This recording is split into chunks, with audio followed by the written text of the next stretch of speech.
You don't get to be a supervillain without having some big plans. But sometimes the best laid plans of villains and schemers are not really great plans. There's a lot that goes into a good supervillain. First, of course, everyone has to have a gimmick. You gotta have a good gimmick. Then you have to have a goal. If stuck, just be mad at Tony Stark. There's a lot of that going around. The final piece of the master plan: if your plan is cool enough, we might not care that it isn't very good. Thanos. All the way up to Infinity War, the people of Earth in the MCU thought that their biggest problem was Thor's problem-causing adopted brother. But it turns out there was a boss behind the boss, and that was Thanos, the Mad Titan. The folks in space knew that Thanos was a problem because he had been forcibly applying his radical conservation program. His solution to hunger was so simple, it almost seemed to make a cold, calculated sense. Just cut the amount of folks you have to feed in half and the problem is solved. Genius, right? Well, the Mad Titan's big plan was to get the Infinity Stones to speed up the process, and half everyone in one snap, then retire to a farm and rake in the adulations of saving everyone. Well, half of everyone. The problem is that populations don't stop growing, and that growth is exponential. In 1974, the world population reached 4 billion people. By 2023, the population of the world is projected to be 8 billion people, doubling in 49 years. In 2 or 3 generations, the numerical reduction of Thanos' snap would have been undone. Even worse, having lost half the population with no regard who was doing what, the brain and labor drain on food production would have severely hampered the food supply, meaning that now we would be even less prepared to deal with the population size. Well, if it was a good plan, he would have been the good guy, right? Speaking of villains with a one-track mind, Ronan the Accuser was the Kree accuser that Thanos tasked with picking up the Power Stone. Unfortunately, a plucky little Ravager from Earth got there first, then ran afoul of a pair of bounty hunters, and then one of his adopted daughters betrayed him. It was a total mess. But all of that wasn't what undid Thanos' plans. No, his problem stemmed from who he sent in the first place. Regardless of all the shenanigans that were caused by the Guardians of the Galaxy coming together, Ronan was able to get the Power Stone anyway. But instead of handing it over, he went about exacting his revenge on the Xandarians. You know, that thing he wouldn't shut up about the whole movie? Ronan was so into his revenge plot that he actually threatened the Mad Titan personally. You know, the guy who was too busy to grab the Power Stone himself because he was too busy wiping out half of a civilization? That chicken never came to roost, though, thanks to an impromptu dance-off. Having a problem with Tony Stark isn't particularly special in the MCU. While he might have tons of adoring fans, he also has some particularly motivated detractors. Justin Hammer comes by his hate for Tony by almost mundane means. He's just a competitor.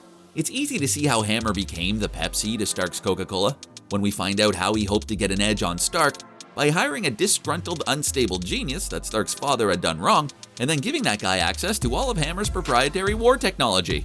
Despite several red flags, including an obsession with his bird and being particularly coy about what he was doing, Hammer went ahead and presented Ivan Vanko's work without so much as checking the source codes to see if Vanko might have programmed them to all turn into murder bots. Come on, of course they were going to turn into murder bots.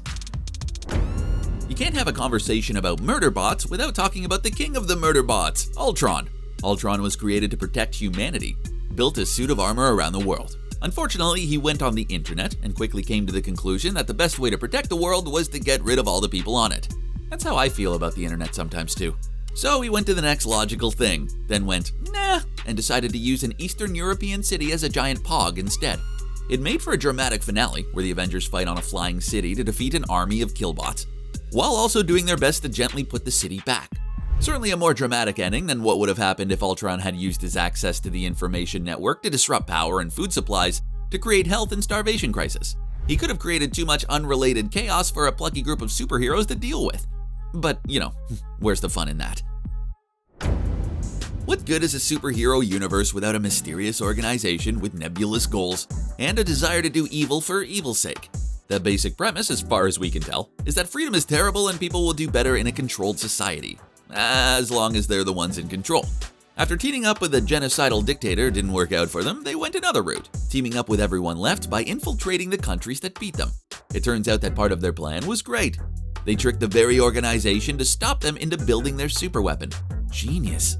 When the guy who stopped them the last time came out of the ice, their plan to stop him was to use the super soldier's brainwashed best friend from childhood. You know, the one person with enough of a connection to break through all the programming and the overwhelming drive to do so? Hydra isn't the only vaguely defined organization of evil intent that overcomplicates its own plans. The Hand wasn't just a group of highly trained ninjas with more business than you think ninjas would have in New York's Hell's Kitchen. They were also a group of 5 immortals who were extending their lives with dragon bone dust.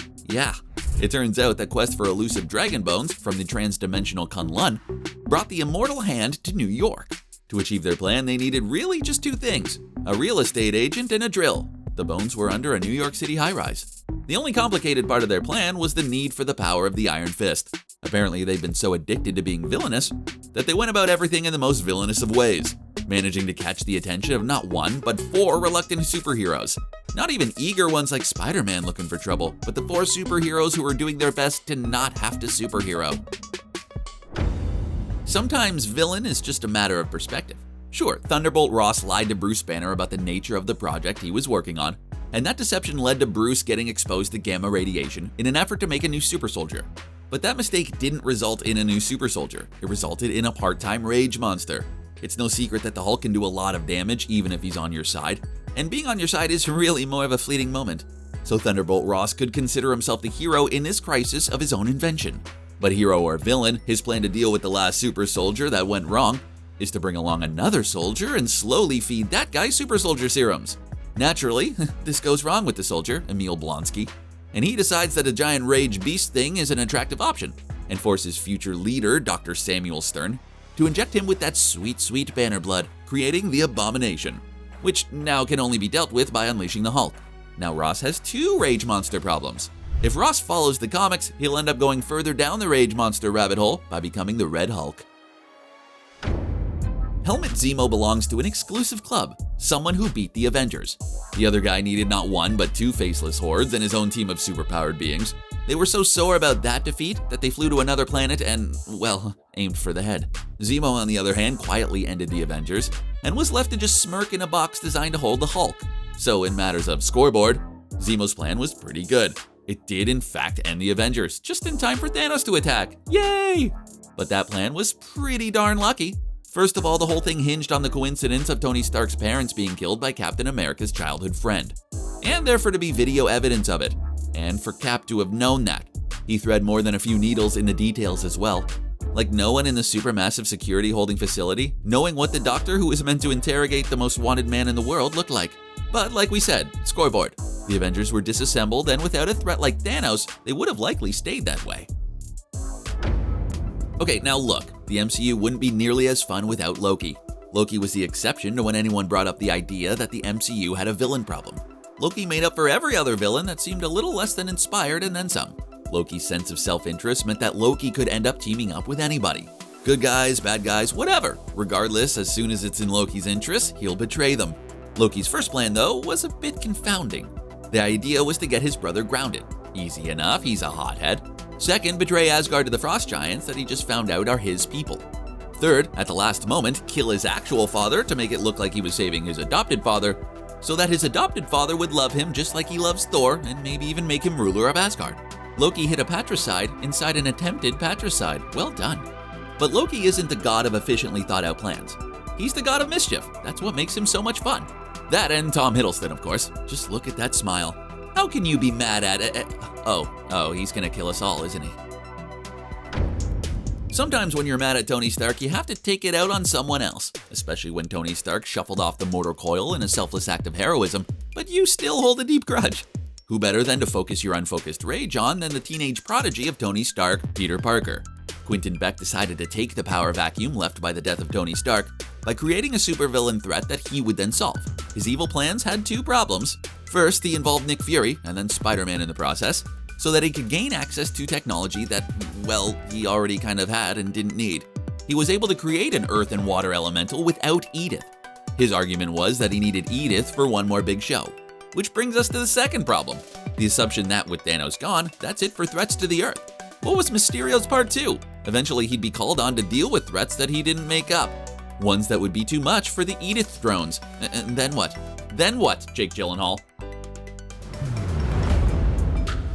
That's 10 MCU villains that prove you don't have to have a good plan to be a good villain. Who do you think had a bad plan? Was there someone missing from the list? Let us know in the comments, and hey, while you're there, make sure to subscribe to CBR. It's a perfect plan for the latest videos in your inbox.